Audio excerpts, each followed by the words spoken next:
Hello and welcome to another LEGO review. Today we're going to be talking about one of the alternate builds to the Creator pirate ship. This one will be the Skull Island.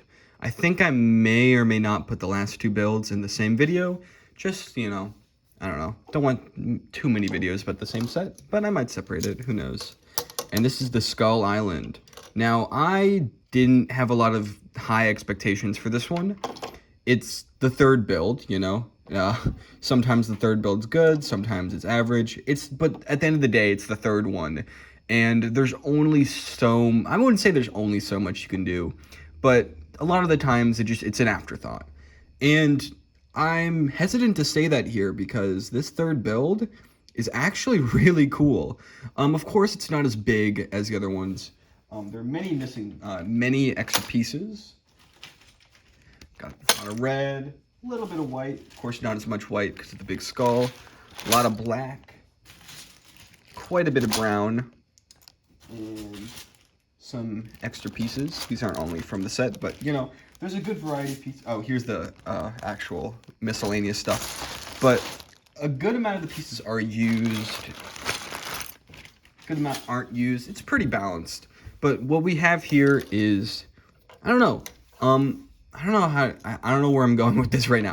Basically, what I'm saying is that with LEGO Pirates, this set is kind of trying to cover most of the bases for what would normally happen in LEGO Pirates if it was still made. We have the pirate ship, of course, in the big set. We have a bit of a lodge, a building, an imperial style thing, and this is a third stereotype, which would be the island. Now, these island sets are usually very fun, and this one, despite being the third build, is no different. So let's start with the side builds, which first we have this funny little monkey. Now, this guy is very primitive. He's made entirely out of bricks, and his arms are these big, wide curves, but that makes him really funny. Like, he's just silly, Like, I like him a lot. And he has whatever this is. He's very brittle, of course, because he's only being held together by a single stud that's on the side. So maybe don't touch him, but he is a guardian of the monkey. I don't know if these cannons are aren't really, I don't know, they're not 100% in this, but if you already made the first build, you have them left over. You can leave them there. And we have this little boat. Now this boat is pretty cool. You can fit a few minifigures in there. It kind of takes this sort of on the side architecture of the large boat and condenses it into a little raft. You've got space for a map here, space for tools, sort of oar-like things, which if you want, you could perhaps take out and go like choo, choo, choo, choo, fun for play right there. And yeah, it's a nice little boat. I like it. Include the lantern. It's very compact. It feels right. It doesn't feel arbitrary. Another piece of sea equipment we've got is this raft, this sort of primitive raft. It has a rudder or a fishing rod, whatever you want that to be, and a flag. This one isn't bad, but it does feel kind of slapped on. I don't know. There's something about it where, it's just, I don't know. It just doesn't feel finished, I guess. Maybe if they had a piece in between those two there or something, but then the rudder would be weird. So I don't know. It's fine. It's a nice little extra. The third, you gotta have extras. It's fun. And of course, we have the same minifigures as before. I already went over them in the first video, so I'm not going to go over them again. And the main attraction is the Skull Island, which I like the look of a lot. I wasn't expecting to like it so much. But as you can see, the skull itself is actually three-dimensional. I expected it to just be an illusion or a 2D image, but it has quite a bit of depth. I don't want to take it off, but it's pretty dense.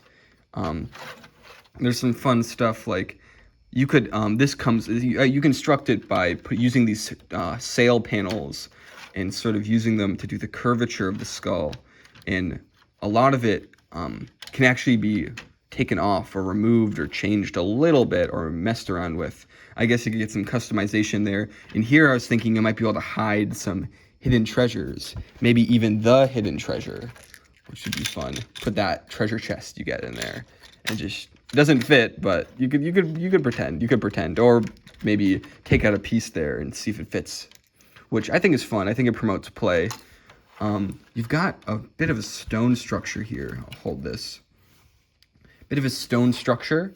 You've got a lot of these sort of elegant black pieces, a good combination of colors. It doesn't feel too consistent. Of course, you've got some greenery, suggesting that it's more island-like, but it really does just feel like it's mostly sand, and they kind of, I don't know, they probably didn't have enough green to sort of do that illusion, but I think it works good enough, because what you're really focusing on is this big, cool skull. And you can see there's a mechanism here. We'll get to that in a second. On the side, there's this palm tree, which I think is cool. I like how they simulate having coconuts on there. That's pretty unique. I like that. And looking at the interior of the cave, it's quite dark. So, let me find a way to make it less dark. You can see the interior here. There's a bunch of gold piled up in some spots if you want to include the treasure chest from the other part. Not a lot going on. There's a good amount of space if you want to include stuff. This set in general is perfect for including the skeleton that they give you, and that's okay. It's cool. It's cool. It works. Yeah, I guess that's all for the interior. I will show you the cool thing that this mechanism can do in a second. So the really cool, revolutionary, ostentatious, amazing gimmick this has is this can be turned, and due to the Technic mechanism, it can go up and down as if it's laughing, or a jar or something. It just moves. It bumps. It bashes. It binks. It bumps. And this is so cool. I did not expect this at all. You can turn it either way and it'll still work. I just like the idea. I'm sure it could send a minifigure. Let's see what it can do to him. Oh, it doesn't really hurt him that much, does it? He's just kind of hanging out. Maybe if you put him at an angle, it's like, oh shoot, okay. I guess the minifigure is stronger than this thing's teeth. But yeah, this is a really cool play feature. I want to make him fall. Maybe if the pirate, because he's a little bit taller. Let's put him on one leg. Yeah, there we go. Oh no! It's so silly. And of course you can see the golden detailing for this, where they don't really exactly line up, but you know, when it looks down, it looks pretty good with them hovering above each other. And that's about all for this Skull Island. I guess I could mention there's a little bit of blue here to represent the ocean. I think the white does a good job of like accenting it as if it's like washed out, the waves are washing out or whatever. But yeah, this is a good alternate build. I like it. I mean, I wouldn't buy another copy of this set just to make this one, but it's just a fun little experiment. And I don't know, it just feels good to have the whole classic Pirates entourage, the three sort of core ideas of Pirates, be represented in a modern way and with most of the charm intact. And that's all for this video. I don't know if I'm going to make the part 3 separate, or I guess this is part 3. You'll see what happens when it happens.